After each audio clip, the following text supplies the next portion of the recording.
Always be kind to others. In a cozy little town called Willowbrook, nestled between green rolling hills and a sparkling river, lived a young girl named Ellie. Ellie was 8 years old, had curly brown hair, and a smile that could light up a room. Ellie lived with her grandmother, Nana Rose, in a small blue house filled with books, plants, and the delicious smell of freshly baked cookies. Nana Rose always said, "Kindness is like sunshine. It warms the world around you." Ellie liked that saying. She tried her best to be kind, whether it was helping her classmates or sharing her lunch with someone who forgot theirs. But Ellie didn't always find it easy, especially when someone wasn't kind to her. One day, something happened that would test everything she'd learned about kindness. It was the first week of the school year, and everyone was buzzing about the new student joining Mrs. Buttercup's third grade class. His name was Max. Max had just moved to Willowbrook from a big city. He wore a red hoodie with a dinosaur on it and kept his head down most of the time. When Mrs. Buttercup introduced him to the class, he gave a small nod and mumbled, "Hi." Ellie smiled at him and waved, but Max didn't wave back. He just sat down at the desk farthest from everyone. At recess, Ellie tried to talk to Max. "Hi, want to play on the swings with us?" "No," Max said flatly. "I don't want to." Ellie blinked. She hadn't expected that. "Okay, maybe later?" But Max had already walked away. Ellie frowned. "He's kinda rude," she told her best friend Ava. "Maybe he's just shy," Ava replied. Ellie wasn't so sure. She didn't like being ignored. Later that week, Ellie went to the school library to find a new book. She loved magical adventures and stories about brave kids. As she turned the corner, she saw Max sitting at a table, reading a thick book about dinosaurs. He looked completely absorbed. "Dinosaurs, huh?" Ellie said, trying to start a conversation. Max jumped and quickly closed the book. "Go away," he snapped. Ellie felt her cheeks get hot. "I was just trying to be nice." Max didn't say anything. She walked away, frustrated. "Why bother being kind to someone who doesn't care?" she muttered to herself. That night, Ellie told Nana Rose what had happened. "Sometimes people push others away because they're hurting," Nana Rose said gently. "That's when they need kindness the most." Ellie thought about that as she lay in bed.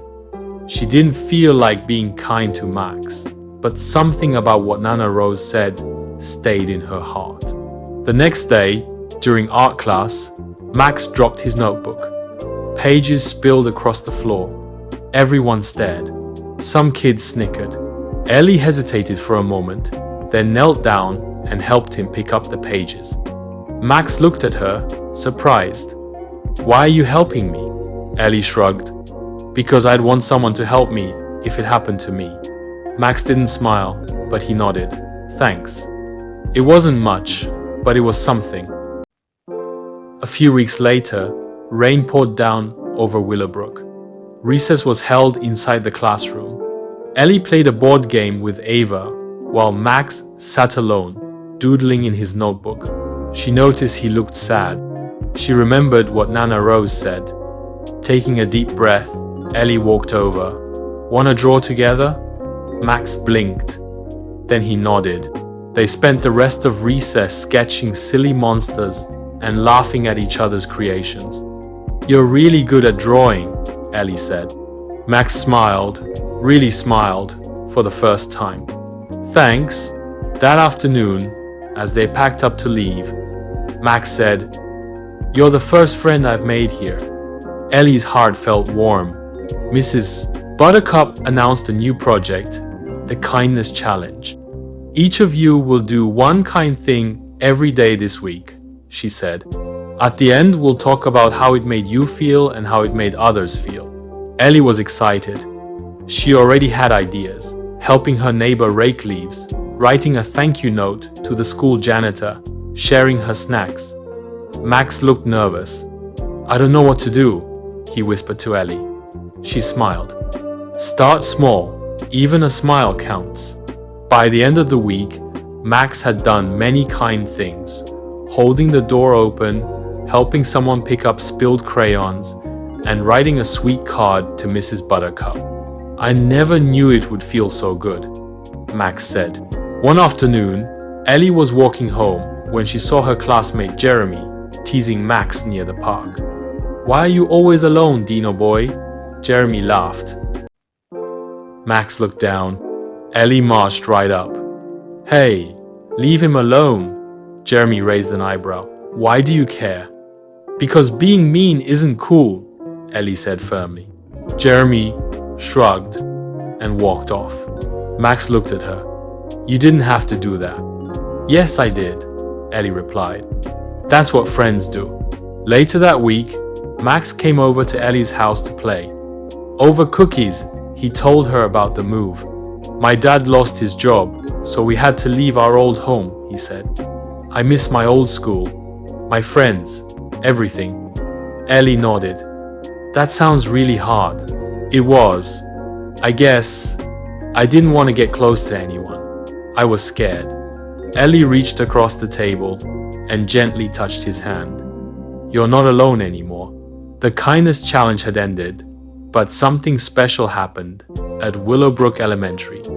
Kids started being kinder, holding doors, helping others, sharing. Even Jeremy surprised everyone by apologizing to Max one day. Sorry I was a jerk, he said awkwardly. Max blinked. Thanks. Ellie watched it all unfold, amazed. One small act of kindness really could grow and spread, just like Nana Rose said. Autumn arrived, and the leaves turned gold and red. On the last day of October, the school held a special assembly. Mrs. Buttercup presented the first ever Golden Leaf Award for kindness. And this year, she said, it goes to Ellie Thompson. Everyone clapped. Ellie stood up, her heart full. But I want to share it with Max, she said, because he taught me that being kind isn't always easy, but it's always worth it. Max joined her on stage, and the crowd cheered. Nana Rose wiped away a proud tear from the audience. From that day on, Ellie and Max stayed best friends. They started a kindness club at school, where students came up with fun ways to help others. And though they both faced challenges along the way, they never forgot what they had learned. Kindness is like sunshine, it warms everything around you. And it always comes back to you in the most surprising ways.